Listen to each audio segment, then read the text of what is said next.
Hi, this is Little Dwarf playing games while rambling incoherently into a microphone. Why? Well, just because I can, and I continue with Tyranny, blind. Now, I am about to enter the tent of the Archons, so let's do that. Graven Ashe protects. Well, we'll see about that.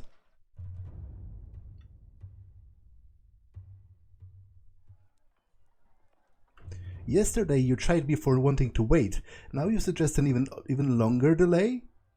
Perhaps the voices in your skull ought to come to a consensus if you wish to be taken seriously. Good advice is flexible, changing with the moment. Besides, now we're agreeing with the yesterday you. Today you should be happy about it. We know you're going to hate going into battle without overwhelming odds on your side. I don't need your heckling. I need your scouting reports, or better yet, confirmation you quelled the Oathbreaker something. Oh, that. We will solve that in our own time and way. We must do something. Is there a way to make the text slower?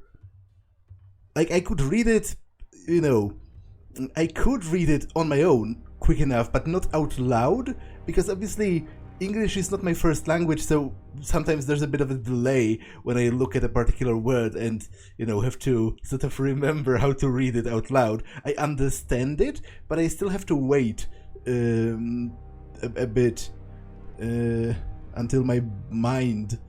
tooltip delay, voice frequency...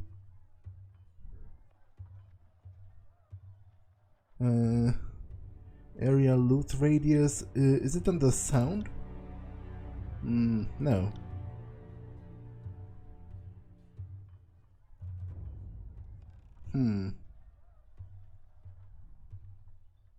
What? Big heads mode gives characters heads that are ridiculously disproportionate to their bodies. Thanks, Josh.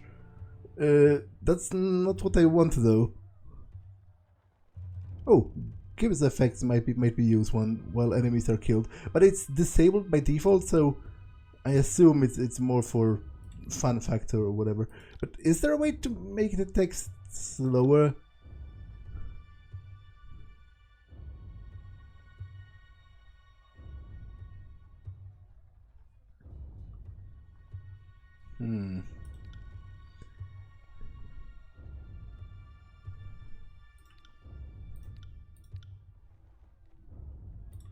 I don't think so. Okay, let's try that again.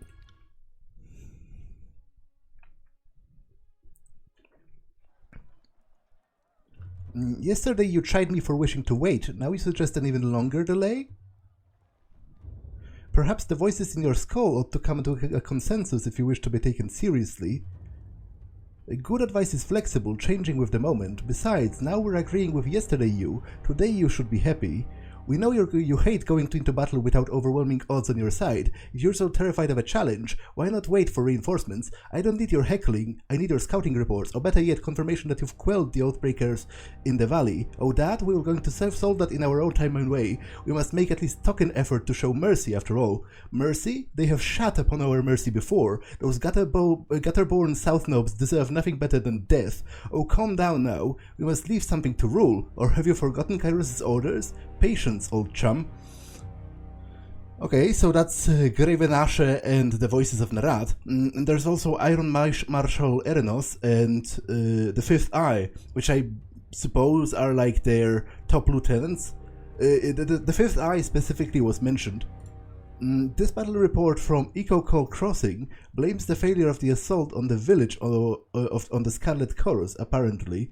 Apparently the scouts failed to report critical intelligence about enemy composition. Right.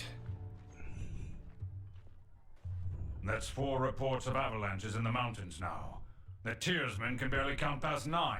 They have neither the capacity nor the cause to close off the mountain passes.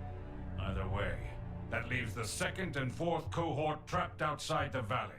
The Archon of War pounds his staff on the ground to punctuate his words. A large and imposing man to begin with, his profile is made larger still by his hulking suit of armor that hums with mystic energy. Or it's the work of your perfidious Earthshakers. Only a fool would not suspect a traitorous Archon of poisoning the mind of his students with sedition.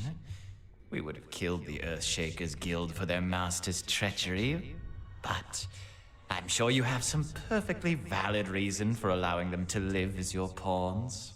The Archon of Secrets passes a scepter between his hands as he speaks, twirling the rod in hypnotic circles. Emerald luminescence seeps from the seams of the Archon's ragged red robes. The glow is more noticeable where his neck ought to be. His mask seems to float and spin, never pivoting or bending naturally. You hear the voices in your head. Well, hello there, Fatebinder. We'll be with you in just a moment. Okay, that's pretty creepy. Like, I don't even know him, and he has already invaded my mind. That's pretty disturbing. Hey, watch yourself. When these two get going, you don't want to get between them. Verse whispers fearfully as she beholds the Archons. Now, I don't want to interrupt them because I think listening to their argument might be fun, so I'll just remain silent for now. I always know you've run out of things to say when you resort to mocking my vassals. If we are to speak of treachery, why is it that my scouts see the Scarlet Chorus warriors defecting back to the Vendrian Guard? Your fearsome reputation has gone flaccid, for it seems you cannot control your soldiers, or perhaps you simply choose not to. My lords, the Fatebinder has arrived. The disfavored commander raises her voice, trying with little success to speak over the Archons. Perhaps we could table this discussion and let our guests speak. Speaking of strategic failures, who was it that insisted the valley would need only a token garrison? For some strange reason, we can't seem to recall which balding half-wit grossly underestimated the enemy. Thoughts? The Archon of Secret twirls his scepter in a twisting loop, his leather-wrapped hands flipping the heavy rod with effortless flow. You hear the voices in your head. Can you hear us, Fatebinder? Cough if we have your attention. Now, I am unsure of whether I should necessarily acknowledge them, but I will, because I imagine then he will let on more information, perhaps. It seems I cannot stop him from projecting his thoughts into my mind anyway, regardless of whether I acknowledge it or not, so I think I will. Cough audibly. And I thought you had left agents within these Tearsmen when they surrendered. Either you failed to see this coming, or you knew and let it happen. Incompetent or in cahoots, either way, this mess has your filthy stink all over it. The Archon of War lurches forward, resting his weight on his war maul as blue luminescence crackles around his armor. We look forward to seeing you explain to Tunon why the Archon of War could not close the vice on this trivial little insurgency. When we are crowned the ruler of the Tears, we shall have this place renamed to Ash's Folly in your honor. The voices of Nerat tosses his scepter into the air, catching it as it descends on the way down. You hear the voices in your head. Good, now pay attention. You might miss something. Remain silent. If I could trust the information I get from you and your conscripted mouth breathers, perhaps I'd order my cohorts around a bit more aggressively. But last time I trusted your all-clear report, my troops failed to come home. Oh, Ash, old boy. Oh, Ash, old boy. If you're going to have a little sob every time one of your nieces or nephews dies to the Tearsmen, perhaps we should have Siren sing you some calming lullabies to help you cope with your grief. The Archon flips his scepter 3 times around, humming gleefully. Siren is the Archon of Song, and the youngest Archon sent to conquer the Tears. Young and inexperienced, Siren is sworn to the voices of Nerat, who uses her power of charm and manipulation to swell the ranks of the Scarlet Chorus with quote-unquote volunteers. Take care you don't learn too much, Fatebinder. An excess of knowledge, of curiosity even, can earn unwanted attention. Hold your tongue. I will not have you denigrate the honor of our fallen brethren. The commander's hand moves to the hilt of her blade, though the weapon stays seated. I'd be doing us all a favor if I cracked open that excuse for a head. They bicker like children, do they not? The fifth eye's grating tenor pierces the tension in the tent, and all eyes land on the crimson spear. I meant only to say welcome to our guest, the Fatebinder. The armored retainer bows with rushed inelegance, then rises to a salute, and not a moment too soon. Wait, but isn't the fifth eye just another facet of the voices of Nerat, as it was explained to me? Like, doesn't he control him? In which case he's bad-mouthing himself, because when he says they bicker like children, I assume he means Ashe and the voices of Nerat, right? Did I give you permission to speak? The Archon of War turns to you, his blue eyes wide with anger. The many portraits you've seen depict Graven Ashe with a stern, unamused countenance. He is even more taciturn in the flesh. A diplomat option. Bow and salute each Archon. Okay, let's do that. It seems that it might be the proper diplomatic way to do it. Ah, the fire starter has arrived. Welcome, welcome. Our agents tell us such lovely stories of what you did at the Vellum Citadel. Have you come bearing another fragment of Kairos' wrath in tow? My soldiers tell me you helped Commander Drotus on your way through Edring. You honor the court with your selfless cooperation, for that is the sort of camaraderie that Kairos demands of us all. On the last of his words, the Archon of War glares at the voices of Nerat, furrowing his brow as he utters the word camaraderie. I require no thanks for doing my sworn duty. Modesty is your prerogative, but know that cooperation and goodwill have been rarities of late. You do your Lord Tunon a great honor by aiding your cousins in the Disfavored. Oh, don't mind us while you trade your gushing praise. We're sure the Fatebinder has come because our company lacks in small talk. I come bearing an edict of Kairos. It seemed only yesterday you were proving your worth in battle, assisting my warriors in the siege of the bastard city. Now Kairos has chosen you for a second time to proclaim an edict. Tell us, good Fatebinder, what sort of punishment does the Overlord have in store for the Oathbrakers? Conquest decision. The bastard city, now known as the site of Tunon's court in the Tiers, was taken in the first year of conquest in concerted effort between the Disfavored and Scarlet Chorus, the first and last battle wherein the two armies acted in relative harmony. When it came time to strike the city, you accompanied the Disfavored into battle, and though the Legion is normally loath to accept guests in its ranks, you distinguished yourself and won respect of many in the Legion. It seems you need some encouragement to work together.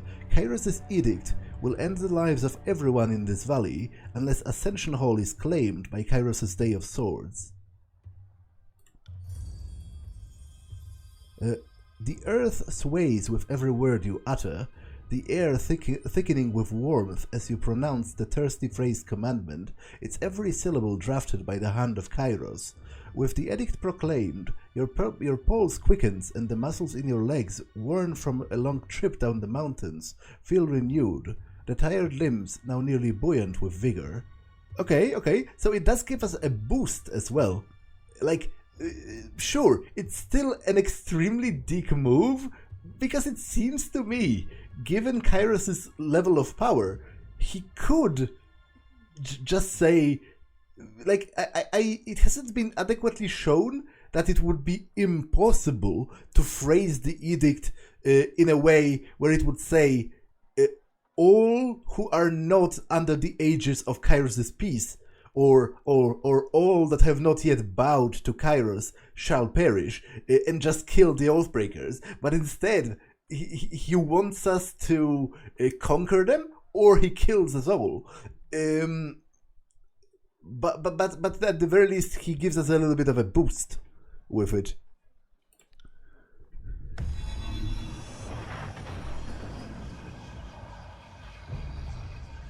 The Overlord means to compel us into action. No doubt the avalanches in the mountains are part of this ultimatum. We must conquer the Oathbrakers or die in failure. There is no room for error, and no other way out of this valley alive. We'll need to advance across the Mittani. We lose everything if we stand still, and we move to backup Plan Green. The Earthshakers didn't make it over the mountain in time, so we do this the hard way. Over the walls instead of through.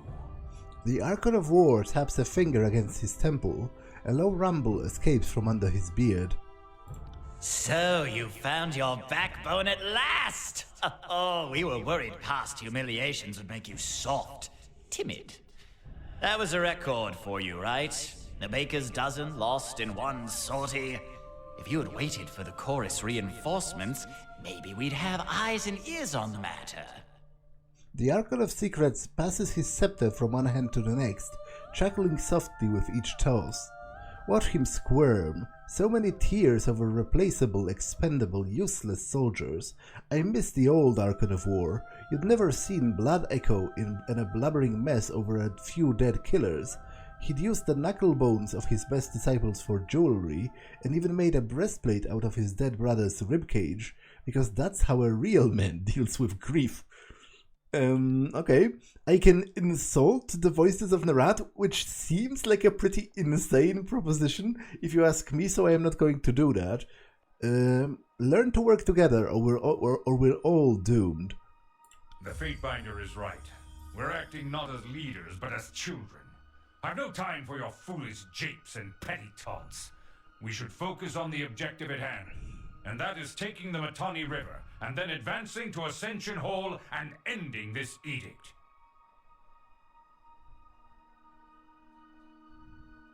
I very much feel like saying this, because, like, I talked about it already, how it seems to me the way the feud between the Disfavored and the Voices of Nerat, the Scarlet Chorus, works is remarkably childish at times.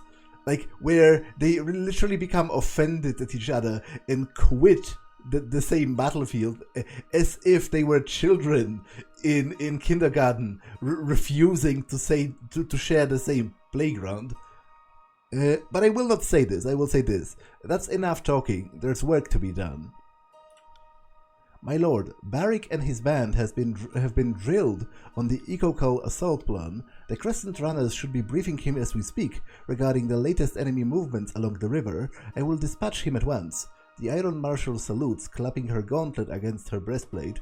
Though you know him only by his name, Barik is a commander of the Stone Shields and well regarded by the Disfavored High Command.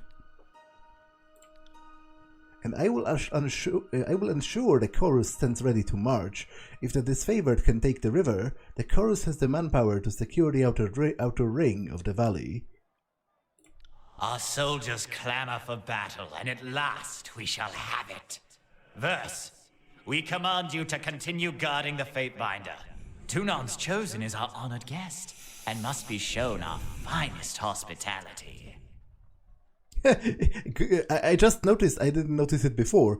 Graven Ashe is face-palming. I won't let you down, boss. He'll get through the campaign in one piece, as long as he doesn't do anything too stupid. The Archon twirls his scepter one last time, then taps the fifth eye on the shoulder, and the two depart. Suit yourself, Fatebinder. The more you ignore us...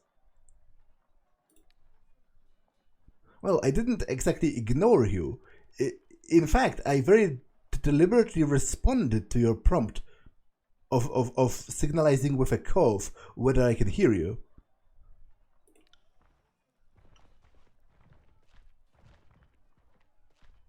Finally, the fool and his puppet are gone. Perhaps now I can hear myself think. Rarely do I question Kairos' judgment, but I will never understand why the voices of Narot is given such authority. I shudder to think what will become of us all should Tunon favor him in the end. Though the edict threatens the Scarlet Chorus just as it threatens us, I cannot shake the feeling that our allies will work against us. You've shown your worth in war, and your name has been known to the Legion since the very beginning of this long conquest. So I'd ask that you join us this one last time, to help us wrap up this last objective. If you wish to be counted amongst the glorious, speak with the Iron Marshal. She will direct the order of battle until we are ready for the final push into the Citadel. I'm short a few scouts, short a few soldiers, and a few everything. I'm sure my brethren would be grateful for the assistance of a skilled outsider. And what of the Scarlet Chorus? How will they be helping? I ask myself that question often. While we take the river crossing, the Scarlet Chorus should be using their sizable presence to remove the Oathbreaker patrols lurking in the outer valley. The Oathbrakers have maintained a sizable force outside the Citadel. We need the Chorus's manpower to scour the region, otherwise the Oathbrakers will attack at our heels once we cross the Matani. I would be honored to help. The Iron Marshal salutes Graven Asher and then turns to leave the tent. I will be at the training grounds readying the soldiers. Find me there when you are ready. She pauses, clearing her throat. And although I am loath to mention it, the Chorus can likely use your assistance. They certainly won't secure the outer valley on their own. Fifth Eye will be somewhere in that rat's nest they call a camp due east. Seek him out if you must.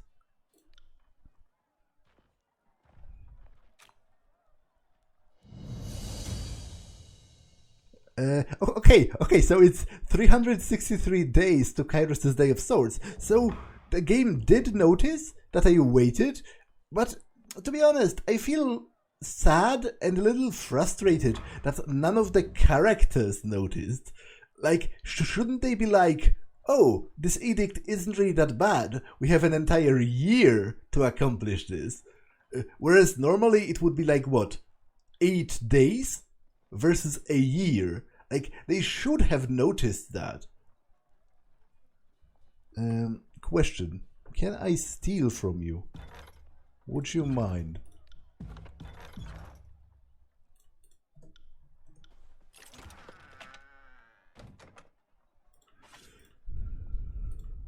The answer is, I think, no. Iron Walker's crest. These bloody tufts of purple hair were taken from an Iron Walker's helmet. This crest can be sold to a merchant as spare parts. Okay. Can I talk to Graven Asher some more? The Archon of War lets out a long sigh as he surveys the maps and models splayed across the desk. He glances over his shoulder, making brief eye contact with you, furrows his brow, and then turns back to his contemplation. The first time you proclaimed an edict, you gave the enemy a suspicious time to ready themselves. I chalk it up to excessive mercy for a backwards people, but when an edict is against your kin, that order you follow to the letter. Well, do I? Do I really?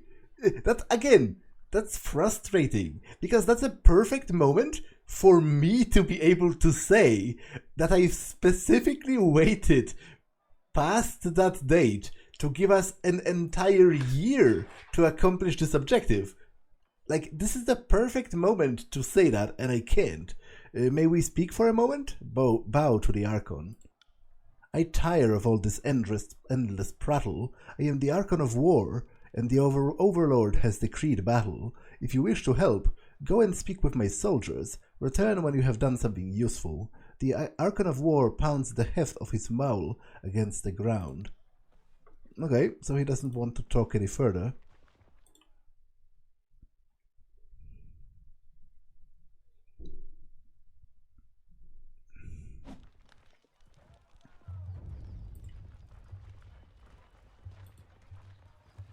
Do you mean you haven't heard from Commander Ironcore? It has been a full span since we sent word to him. Last we heard, Master Radix said to keep an eye on the northeastern pass, that he would be coming through here. For the mercy of Kairos, we don't have the soldiers to send hunting through the trees for our own damn Earthshakers. Well, do you have anything to add about that? Well, I can't even talk to you, so I assume not, but you probably do. Tunon sends us the fire starter. I see how it is. Huffing with arms folded, the disfavored soldier bristles as you approach. He cranes his head to the either side, cranking and popping the joints of his neck. I'd ask if you have come to take over command once more. But having not been trusted with one since the Vellum Citadel, you can't rob what I don't have. Many know you as the hero of the siege of the Vellum Citadel, not because you saved the day with some great act of heroism, but because you took charge of a failing assault, organizing the orderly retreat that prevented a catastrophic loss. Relying on the protective shield wall of the Disfavored, you ordered the Iron Legion to advance on the enemy in order to spare the vulnerable Scarlet Chorus soldiers as they exited the fray. The Chorus thanked you for this act of mercy, but the Disfavored were less appreciative. You should jaw with the Iron Marshal if you want to talk substance. I'm just managing the patrols here. She and Ashe are giving direction. What is it you need? Tell me about yourself. Not much to tell. My father was Caevus the Elder. His father was Caevus the First of his name, lead drillmaster of the Ashe's first Iron Guard, back when they were the Bronze Guard. I was born into the Legion, and with any hope I'll die in the Legion. The rest of you will hopefully learn about it when the storytellers immortalize me. The Iron Guard is the Disfavored High Command, an inner circle of commanders handpicked by Graven Ashe for lifelong service, tactical brilliance, and true dedication to the craft of personal combat. The Iron Guard act as Graven Ashe's chief advisors when the Archon is present, and when he is absent they speak with his direct authority. Even the youngest of the Iron Guard have years of training in the finest iron the forge-bound magesmiths can create, making these elite commanders nearly unrivaled on the field of battle. These senior leaders are expected to lead from the front of the phalanx. It is said that the Iron Guard fear only one thing: dying in their beds instead of in battle. He was in the Bronze Guard, so your family must have been with him, with Ashe, since before he was with Kairos. Before he has bent the knee to Kairos, Graven Ashe rallied his legions against the Overlord's authority. His prowess in battle ingratiated him to the Archons, who welcomed him into their ranks in exchange for his obedience. Aye, you know your history. Caevus nods with gusto. The blood goes back that far, not the memories. As I only ever knew my father, my grandfather was just a legend, one of Ashe's best warriors before the Disfavored were reforged in iron. He shrugs. I am proud of my heritage, but I try not to brag. There are folks who love the Legion every bit as much as I do, but they lack the same pedigree. Bronze Guard? Well, his day and age was a century ago, and they didn't have Kairos' modern luxuries like iron, so back then, the great general's inner council was known as the Bronze Guard. Glad to see you have your own identity outside of the Legion.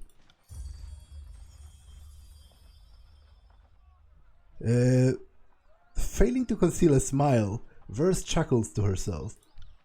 Caevus coughs stoically, but says nothing. Yeah, that's apparently that's not a compliment for them, but it is for me. You know, I understand discipline, but I think, you know, you shouldn't let war consume your entire existence. I understand and I respect discipline in combat. I definitely think the Disfavored are much cooler as an army than the Scarlet Chorus. But, you know, it doesn't have to be all that they are. Back to my other questions. Of course, tell me what you need. The two armies haven't worked well together in years. Why do you think that is? Come on, Binder. Seems like asking people why beasts stink. The Disfavored are only eager to deliver Caevus' peace to the Tears, while the Scarlet Chorus bring only mayhem in their wake. You can tell me the Voices of Nerat has a plan, and I'll take your word for it, but the Chorus seems to blunder around, never moving with purpose as we do. I wonder if we've been fighting the same war, soldier. I've seen Ashe yank his precious soldiers from more battles than he has won. If you want to call that progress, be my guest. Unless we find a way to work as one, I fear the Scarlet Chorus will step in front of Graven Ashe's strategies every turn. As far as I am concerned, it seems like the Voices of Nerat is here to amuse himself, while the rest of us are here for our job. Why do you think the siege has delayed for so long? It should have been over real quick and simple. The first cohort arrived in the valley and went straight for the kill, but that was before we knew the Vendrian Guard had sages and that Water Witch on their side. The bigger problem is the Scarlet Chorus. They eagerly conscript the Vendrian Guard, but I have no proof of this. It seems they do very little to keep a watchful eye on those drafted Tearsmen. They are often sent out on patrol, and we suspect they use that opportunity to escape back to the Vendrian Guard. Well, to be fair, maybe, and that is actually not that bad of a strategy, because maybe if the Voices of Nerat is controlling them, maybe he's making it look like they defected back to the Vendrian Guard, and then uses them as slaves. Because, to be honest, that's a pretty brilliant tactic, because you would have to be pretty merciless not to take back your own soldiers that have seemingly escaped from enemy captivity. Like, you know, any sensible sort of empathetic human being would welcome back his comrades with open arms and probably congratulate them on tricking the enemy and escaping their captivity. But maybe they're actually still under control of the Voices of Nerat. Every chorus conscript has a choice: life under Kairos or death under the army's boots. By all means, feel free to cut down those who choose the latter. We won't be offended. Just so that we don't mistake each other, I know what I'm saying carries an implication of treachery. I'm not making a formal accusation before Tunon's agent. I'm just voicing my gut opinion on the matter. I overheard you asking that Earthshaker where their reinforcements have gone. Is there a problem? I'm afraid so. Radix, the head of the Earthshakers, was supposed to arrive with a group of his most competent spell singers to help break this stalemate.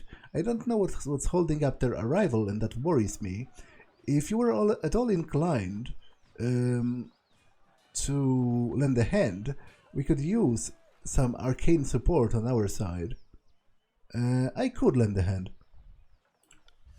Could you? I knew that Tunon's agent wouldn't fail us in time of need.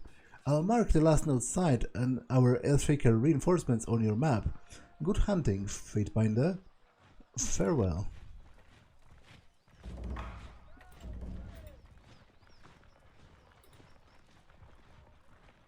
The soldier nods at you.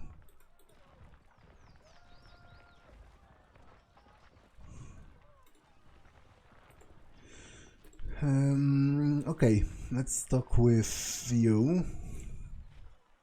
Don't just coddle the impact, push back with your shield, take the momentum. Iron Marshal Erinos, field commander of the Disfavored, pounds her fist in the air as she calls out to the warriors on the training field.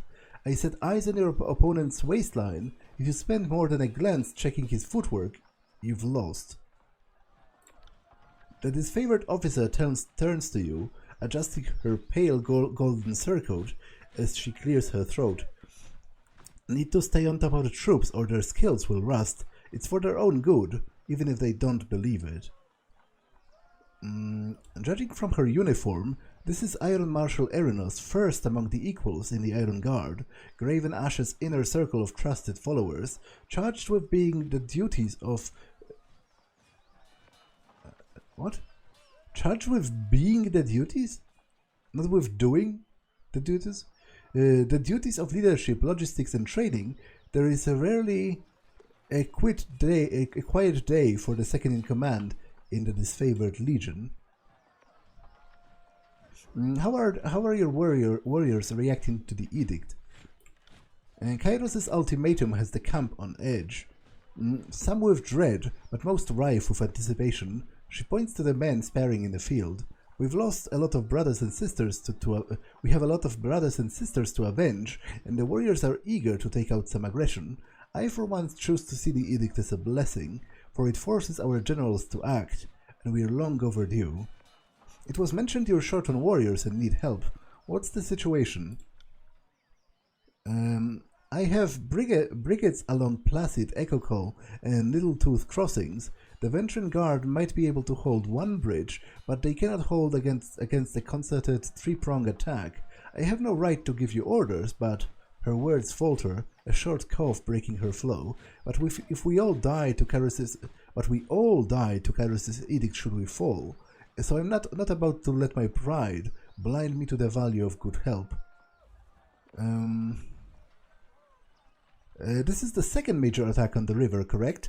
What happened last time? Defeat in detail. We carved a bloody path up the river, but at the point, everyone who charged ahead was lost. We had no chorus backup. It was just a few disfavored squads. I can't tell you exactly how they were defeated, but we lost the entire assault team. She shakes her head, letting out a pained sigh. We found bodies washing up in the river for days. It's not often the Tearsmen put up such a good fight. It certainly made us re-evaluate the number we'll need to take the valley. Really? Are you sure our scouts didn't give you all sorts of details about the enemy, and you just chose to disregard our warnings? Well, to be honest, if they did, they are insane idiots. But I don't think they would. Like, there is a difference between disliking the methodology of how the Scarlet Chorus fights, or even disliking them personally, and between ignoring their actual scouting reports. Like, if you're going to do that, why complain later about them supposedly not doing their job? I'm sure that Disfavored would have heeded any such advice. Maybe next time you won't be so forthcoming. Let's see how many of your precious Northern stock survived this war without our intelligence to back them up. Don't test me, Fury. This sort of talk gets us nowhere. What's the value of taking the crossing? We can't just march from here to the Citadel with Vendran Guard manning the riverbanks. Fording troops and supplies through even the narrowest point of the river makes us vulnerable to attack, especially since our armor wasn't built for swimming. She points north towards the mountain spire looming on the horizon. If we can take the river, we have a clear march to the Citadel, and the Ascension Hall will be ours in no time. I will assist. Then our plan just might work. The Iron Marshal lifts her gauntlet close to her face, shifting her eyes from you to the metal articulations. We are loath to work with those who do not share our training and our values, but we know that Tunon the Adjudicator selects only the most capable minds for his court, and I trust you will honor us all on the field. Antio will be leading the charge at Ecocol Crossing. Assisting you will be Barik of the Stone Shields. She points to a heavily armored soldier standing sentry at the edge of the training field. Before you ask, no, the Forgebound weren't sloshed. Weren't sloshed on Dappleseed when they fitted his armor. He survived the full force of the Edict of Storm, and the armor doesn't exactly come off. Technically it's quite brilliant, but otherwise it's something of a curse. Tapping her helmet twice, Erina signals to the hulking presence. Barik, come meet the Fatebinder. But wait, is he still alive? Inside the armor? Because, to be honest, that seems like a nightmare. You know, you would get extremely chafe, and like you could get infections, especially things like, you know, urinary tract infections. Like if he's still alive and has to eat and relieve himself, then that's a nightmare from like maintenance standpoint. If he cannot remove the armor, like imagine shitting yourself in a suit of metal armor and then having to clean it from between the cracks, literally. Like I'm eager to learn more about his situation because it sounds pretty horrible. The soldier that steps up to you better resembles an amalgamation of rusted blades and mismatched pieces of armor fused into vaguely human shape. He reeks of sweat, feces, and whatever oil treatment keeps him flexible. Okay, so he is alive. He does shit himself in that armor regularly, it seems, and it seems cleaning it is somewhat of a difficulty. Fatebinder, the Iron Marshal has tasked me with keeping you alive, and I have no intention of disappointing her. That should be enough assurance for anyone. An honor to meet you. Likewise, good Binder. The soldier heaves a heavy iron arm into a salute, his whole body clanging as he wraps the gauntlet against the twisted sheets of metal that form his breastplate. Barik, is that you under there? I had no idea you were in Vendrian's well. Fatebinder, do you know this walking anchor? Just a minute. You two know each other? No. Oh, that is to say, yes. I'm already as familiar with this ironclad halfwit as I care to be. She regards Barik with a mixed look. We don't have time to trade jabs today, Verse. After the siege, you can throw as many tantrums as you please. I suggest that we remain focused on the mission. No offense to the mission, but seeing you looking like a garbage heap and reeking of a mass grave is more amusing by far. Did you forget how to don your armor, or did Grave and Ash leave you out in the rain? Barik sighs, a frustrated growl, shaking his iron enclosure of a suit. I don't believe we've been acquainted. It's challenging enough to experience battle from a courtroom, much less remember the faces of your cohorts. I wouldn't expect you to know me under these accursed blades of rust. He bangs on the malformed chest armor for emphasis. The Fatebinder will be joining us for the push across the river. I figured an extra hand might help, and more importantly, if my worries come true and the chorus tries to impede the mission, we will have an observer from the court on our side. Better to work with the Honorable Binder than some chorus children. He nods to you, his armor creaking as he bends his neck. I ask that Barik accompany you there to arbitrate the cooperation between his company and the Scarlet Chorus. Barik, you've been without a cohort since the last battle of Stalwart. It's time we gave you a task more worthy than hauling wagons and leading training drills. She plants her hand on her hips and speaks in clipped official terms. Asha has assigned you to the Fatebinder's service. You're to assume the task is ongoing until we find a more permanent spot for you, which could very well mean the swiftly approaching end of this war, or when the Fatebinder dismisses you. Is that understood? Barik regards the Iron Marshal in oppressive silence. That's an order, Barik. She shakes her head and sighs, returning her focus to you. He can be as stubborn as pulling a spire out of the earth, but he's a good soldier. I hope you don't mind his company. I'm honored to have a member of the Iron Legion at my side. Excellent. I look forward to your success in the field. Anything to add? And the edict draws near. Preparations are almost complete, but we aren't moving fast enough.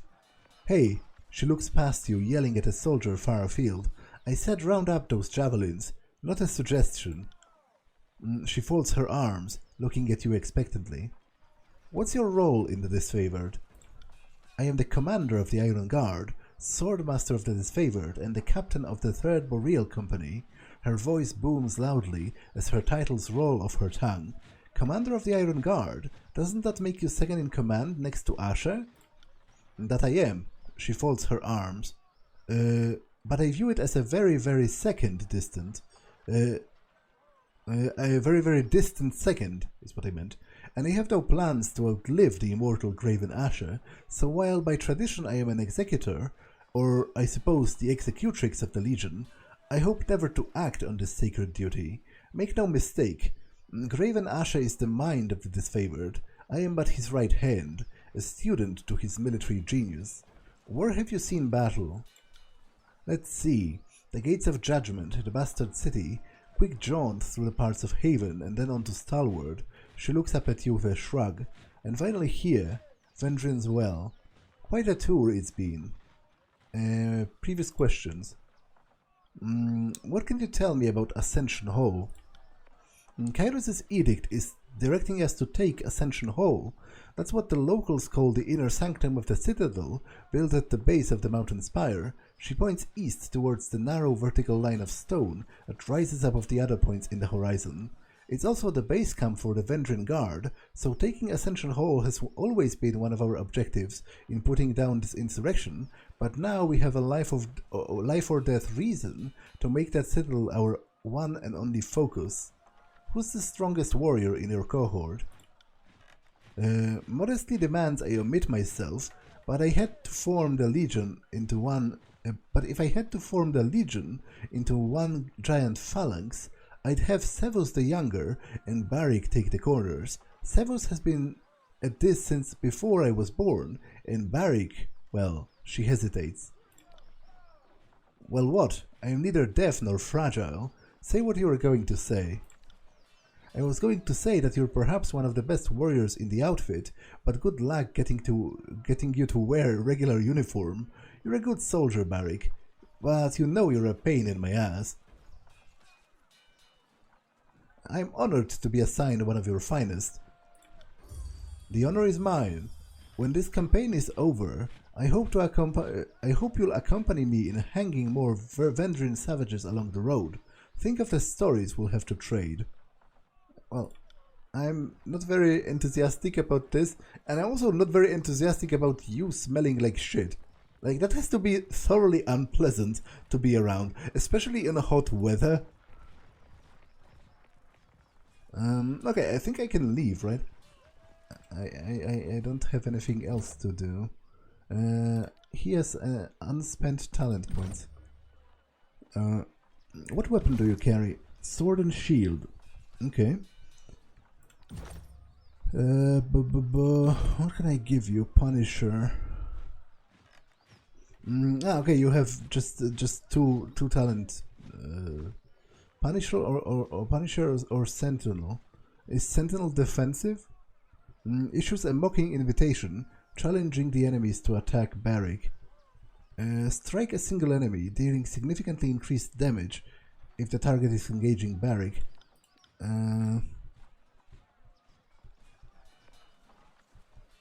Increases one-handed and two-handed melee weapon damage. Gain a chance to attack enemies as they disengage you. Barik becomes an intimidating force on the battlefield. Enemies nearby have their resolve reduced.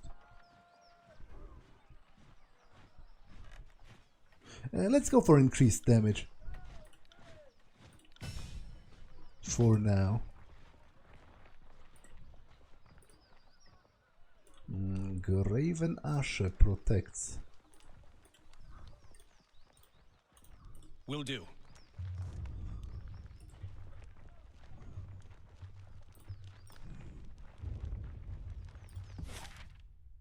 Okay, so I'm here. That's the Scarlet Chorus camp. Crossing Northern Clearing. 12 hours. Okay, to be honest, I have an entire year, so I would go to the crossing last. Because that's my main objective, to secure that. First, let's go to the Scarlet Chorus camp. Your path is blocked by a small group of Vendrin Guard. You can go no further until you deal with them.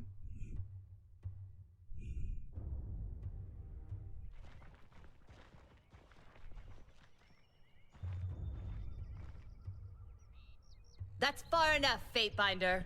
A woman's voice booms from atop a nearby outcropping. Flashes of aquamarine body paint peek out from under her loose-fitting traveler's garb, and her outfit is festooned in braids and knots of sailor's line. Flanked on either side by warriors dressed in Avenging Guard regalia, the woman leans on an elaborate bladed staff pulsing with arcane energy. A swath of blue fabric rests draped over her arm. The body paint, braided adornments, and stylized staff marks this woman as a Tidecaster, one of the sudden mage schools you have encountered in 429 TR. During the first campaign in Vengeance Well, the School of the Tides was once a powerful sect of mages with the mastery over water and command of the moon's arcane light. The majority of the elders of the school fled in 426, fearing Caevus' coming conquest, and of the few that remained, nearly all were slain or imprisoned by the voices of Nerat. The blue flag is a symbol of diplomacy and truce, recognized across the most of the known world, and it is a custom the Tearsmen hold dear. To harm another person under the auspices of the blue flag is a grave offense. In both the Tears and Caevus' empire, the customary punishment is death. Okay, so she has come here to parlay, which I am very much open to, so let's talk. You don't know me, but you knew my masters in their final days. I'm told that you and Binder Rogalis arranged for them to die in battle, rather than be fed to the voices of Nerat. A proper duel means something to my people. Thank you for giving my loved ones honor in their final moments. When you gave Cairn permission to destroy the Tidecasters, most agreed the battle would send a demoralizing message to the rest of the Tears. Correctly guessing the fight would be a one-sided affair, given Cairn's power and resilience. The Archon of Stone reported that the old Tidecasters fought with pride and valor, most destroyed by the catastrophic damage of their own desperate final spells. I owe you an apology, Peacebinder, for we have dishonored the surrender that you offered us in our year of defeat. I cannot excuse or defend our action. I leave that to history. But all the same, I am deeply indebted to you for treating my Tearsmen with charity and humanity, even in this time of madness. You're welcome, and to be honest, I appreciate this a lot. Like, I appreciate this to a point where I think this is overkill, because, you know, I get it.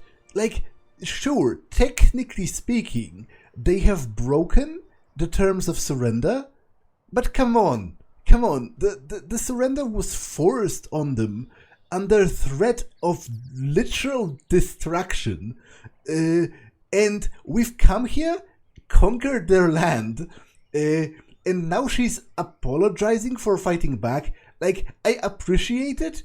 I get it that, you know, for example, the Disfavored surely view this as a breach of contract, almost. You know, you've surrendered, you've sworn the oaths, so you should keep them and be subjugated forever. But I understand her, I understand why they are rebelling, and I don't really need their apologies. I appreciate them, I think they are very nice, you know. Overall, I feel very much respected by them, which is very cool. This is a topic that, this is a trope that I like in stories a lot, where you have enemies that respect each other, and they have to fight because their obligations towards their own people force them into conflict, but on a personal level, they might very well respect each other. In accordance with ancient customs north and south, I offer and request a delay of blade. There are matters we must discuss without fear of reprisal. The woman bows deeply, lowering her head in a practiced display of etiquette. The warriors by her remain in a ready stance, their nerves clearly on edge. You have me at a disadvantage regarding your name, I believe. I am Ebb of the School of Tides, and today I speak on behalf of the Vendrian Guard. I advise caution, Fatebinder. Only thing more dangerous than a Tearsman is an educated one. Metal articulations groan as he tries to subtly move his hand towards his blade. There's a blue flag, and I expect he will honor it. As is our custom, we are ready to kill to defend our lands, but we kill only in fair battle. We don't slay our prisoners.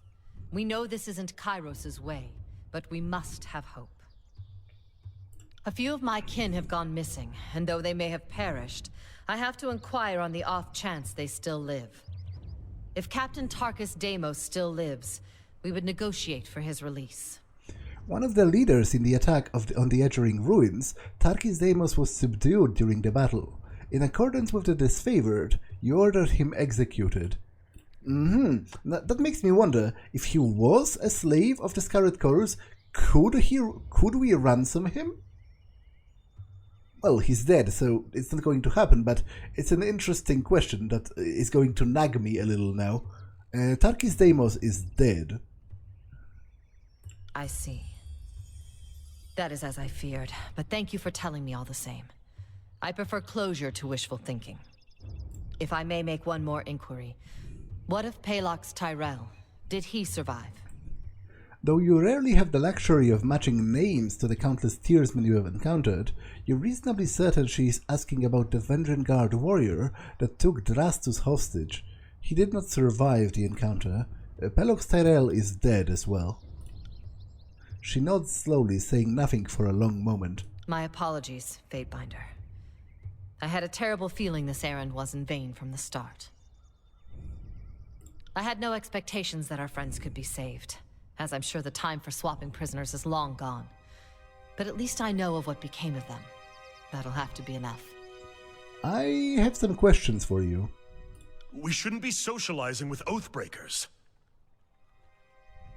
I will entertain them as best I can. After all, understanding is the only hope we have. What is it you wish to know? Were there prisoner swaps in the past? That is our way, Binder. Here in the south, only thugs and bandits kill prisoners. The younger realms may be guilty of constant fighting, but we never slay each other when the battle's long over. We're not about to change that now. As a rule, Kairos's forces haven't been keen on swapping prisoners. But I know our disfavored prisoners aren't prisoners anymore. I just assumed they were swapped for some of our own. Who's in charge of this insurrection? Listen to you, thinking just like the Overlord wants you to think. There always has to be a person in charge or things don't make sense. Well, we don't answer to anyone. We are each of us sons and daughters of the Tears, and take this task upon ourselves freely. But Captain Tarkus Ari, former Falksman of Queen Vendry and Alanta, is the voice we trust when we seek unanimity. I assume Tarkus Ari and Tarkus Deimos are relations. Shouldn't it be relatives? Yes. Deimos was Ari's brother. We were certain he was dead, but the captain takes family seriously, so I volunteered to find some answers. And now here we are. How did you and your friends overthrow the garrison? I would joke that the voices of Nerat left the gate unlatched, but dozens of warriors lost their lives taking the citadel. There was no secret to it. We simply attacked with speed and certainty at a time when the Archons were elsewhere in the Tears. The Scarlet Chorus had a rout, and what few disfavored soldiers were present made an impressive showing. But they were surrounded and overwhelmed once the chorus fled. Why do you resist Kairos? What are you trying to save? I grew up without my knee bent to Kairos, and if I'm going to bow to someone, let it be another Tearsman. We've ruled ourselves just fine for centuries, so we'll give our lives so that our sons and daughters might rule themselves. I can engage her in philosophical discussion about the finer points of life in those different realms. For example, I can bring up gender equality, which is something that I already mentioned in the intro when I read about Kairos' empire and the Tears. So that's very interesting. Generally, I think they are in the right sort of by default. Because, I think it's a very dangerous, slippery slope to assume that you have a right to conquer other places because supposedly your way to govern them is superior. Because that's like, almost every conquering army in the history of forever thought that. They conquered those other places because they thought they are entitled to rule them, and that they would be better at it than whoever was owning them before. So, like, I think there are interesting points to raise, and I think I will say some of those things. But ultimately, like, I just think, people should have a right to make their own mistakes, which are their own, rather than having this supposed perfect society that's run for them by an outsider. Like, I actually think there's an entirely valid point in what she says, which is, life wasn't perfect, but at least we ruled ourselves, for generations, hundreds or thousands of years, among our own people. People from our own culture ruled this land, and we understood each other, and it was a sort of continuous cultural sort of continuity. Whereas the forces of Kairos, we are outsiders to this place, and we just barged in and demanded everyone's allegiance because Kairos is a demigod who thinks that he knows everything about everything. Only your daughters are really free in the tiers. Why fight against Kairos' equality? There's freedom, then there's trusting idiots with power. Give a man 1,000,000 marauders, he'll lose sleep worrying over his neighbor's 1,000.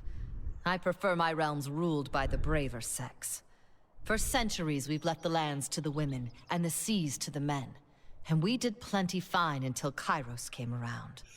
Okay, that's a ridiculously stupid answer.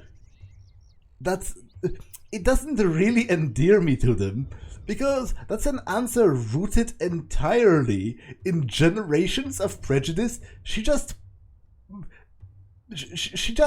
offered entirely circular logic about how they have the system set up like this because men are like inferior or whatever, and they are inferior because the system is like this and it has always worked pretty well. Like, what kind of insane troll logic is that? I am disappointed in you. But a mage like you wouldn't be a subject of such superstition and fear under Kairos' reign. I doubt life is any better sworn to some mad Archon. I'd rather stand with my fellow tiersmen. Or, I suppose, stand immediately behind them in the event of an attack. At that remark, the soldiers flanking her exchange shocked looks. Ebb turns her focus to her compatriots. Yeah, you heard me. Way things were years back, you'd all be calling me a water witch and conspiring to sell me out to the nearest sage. Just because I'm helping you stop Kairos doesn't mean I've forgotten the hospitality of ages past. I'm pretty sure I read this. Have I?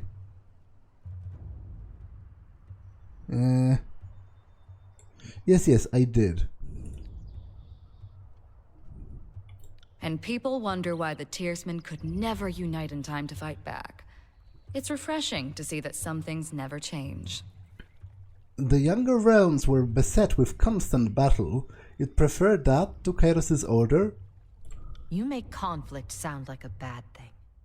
Yes, the younger realms saw frequent battles, but it was never this wholesale slaughter like we've seen of late. No tiersman ever cast an edict on the soil, or forced prisoners to kill each other, or butchered beastmen tribes. That, for one, is a half-decent argument, because war is a reality of the world. Wars have always happened, and probably will always happen.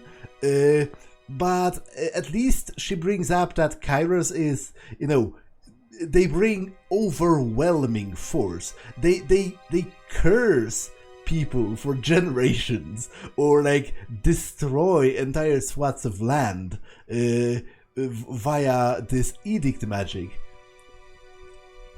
What makes you think you have a chance? Oh, we don't. Those who believed Kairos could be stopped all died years ago, in the first wave of fighting. It's not about the hope of victory.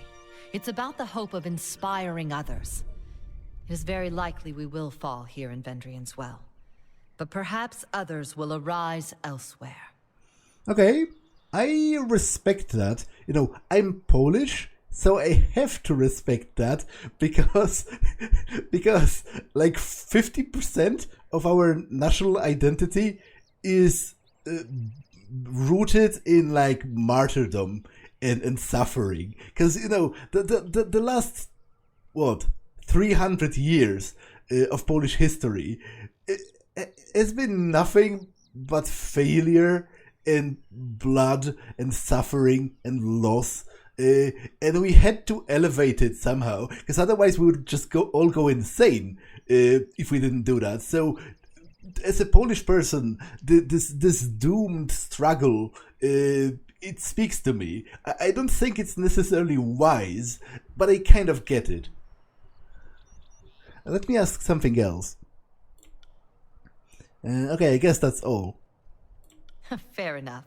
But now a question for you. The Edict. I can feel its magic coursing through the air. Everyone can. But those of us enlightened to the currents of magic feel it most. The wording of the Edict. What was it? I might as well tell them. Like, to be honest, that is acting a bit against our own interest, because if they know that we are under threat as well, they will know that we are going to, you know, double our efforts, and they will know the final date by which the assault must necessarily happen. But I think they deserve, if anything, a fair chance to fight back. Kairos' forces must take Ascension Hall by the Day of Swords, or all in the valley will perish. In the name of the vaunted North, the will of Kairos should be delivered with blade and hammer, not to the ears of Oathbrakers and compromisers. Curious. You did say all in the valley. So the edict will affect Kairos' forces? This is most unexpected. Her eyes widen at your words. Correct. That is most troubling. So either the soldiers come to destroy and kill us, or the edict does the work. I suppose we should be so honored the Overlord is taking no chances on us. I've another question for you, if you will entertain it. Are we really standing here and chatting with Oathbrakers? It's hard to watch, like cuddling a goat you're going to kill for dinner. Ask your question, Eb. When I was young, my parents told me the Tears were special, and the Overlord's edicts and armies could never touch us. It seems I've been told a hefty sum of lies. So answer this honestly for me, please. Is it true that Tunon's Fatebinders can smell truth from falsehood? Apparently it's not true. You can lie to me if you want, although that wouldn't be wise when I discovered it, but that's not true. Thanks for that. I could see why you'd want to foster the mystique all the same. The School of Tides would always tell commoners we didn't know how to summon drinkable water. Once they find out, you can't eat in peace. And Kairos' edicts. I have heard the sages speak at length that some of the edicts elsewhere in the world have been broken. How is this? Okay, to be honest, I feel like I'm going full betrayal mode at this point, because edicts are like Kairos' WMDs. Like, I'm betraying nuclear secrets to the enemy right now. So there's definitely going to be problems with that. But the problem is, I don't particularly care for Kairos. As I said, if anything, I sympathize with them because we've come here and just taken their lands because Kairos thinks himself a god. like I don't feel any actual loyalty to that. I've started on Kairos' side as status quo because that's the game, what the game is about. But if I can actually defy Kairos, then actually I find it to be a worthwhile occupation. Like, if it was possible to somehow dismantle the entire empire and just let people rule themselves, I would be up for it.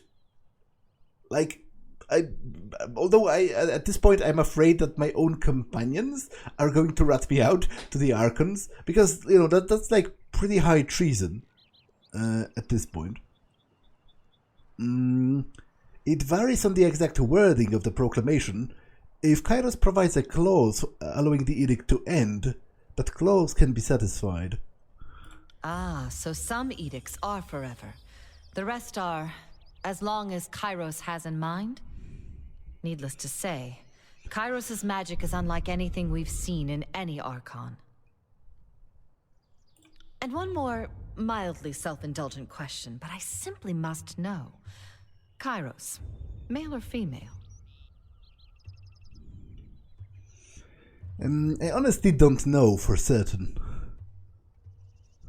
Really? You don't know either? You work for the Overlord, but you don't know if she, or he, has an innie or an outie?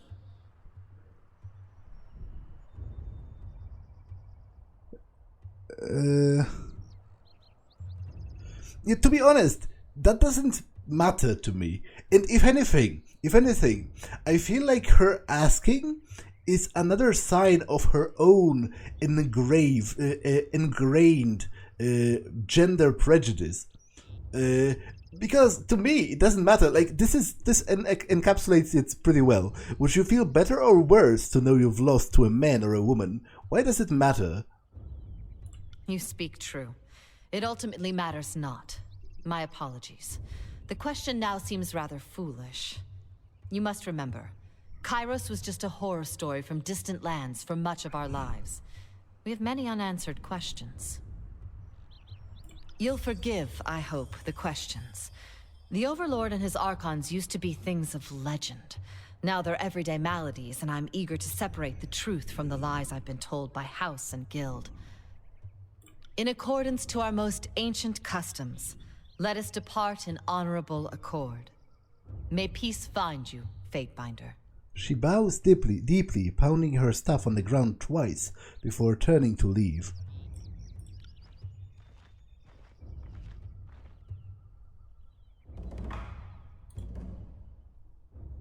Wait, what? Do you have a thingamajig? Ah, an attribute that I didn't deliver. You seem to be kind of strength dependent, so have another point of that.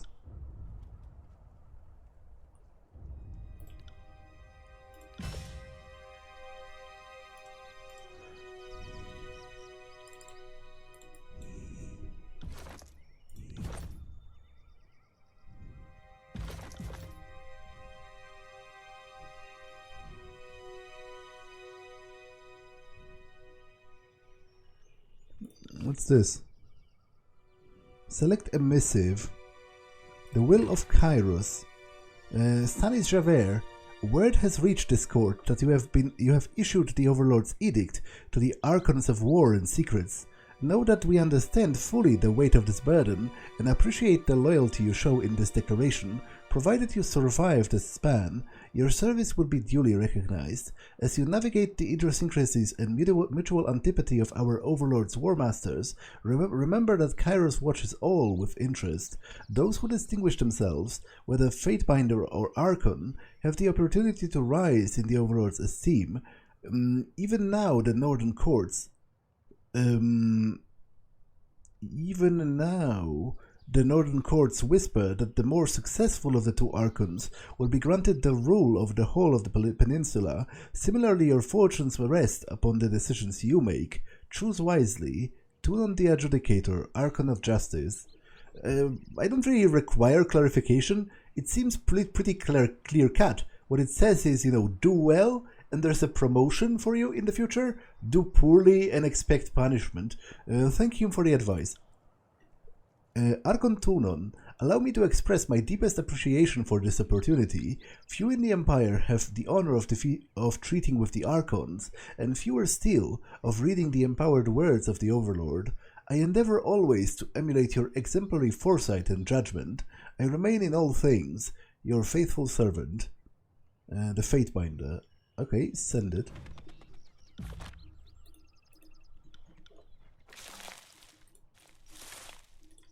The grassland of the Tears protects.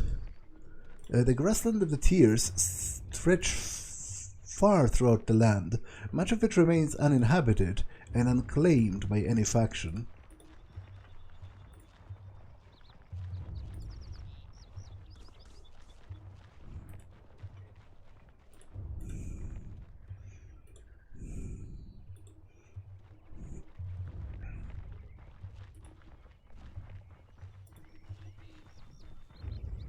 Huh.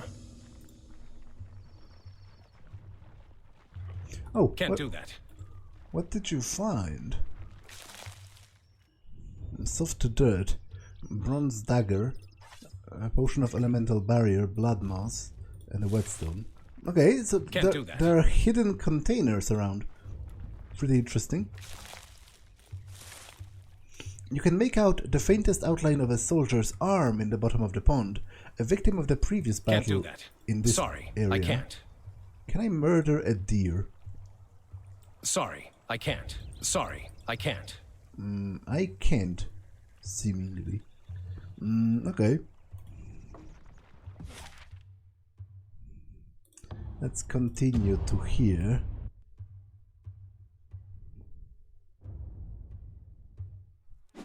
And I am going to pause it here because this episode has been long enough. That's all for this one, and I will see you in the next one.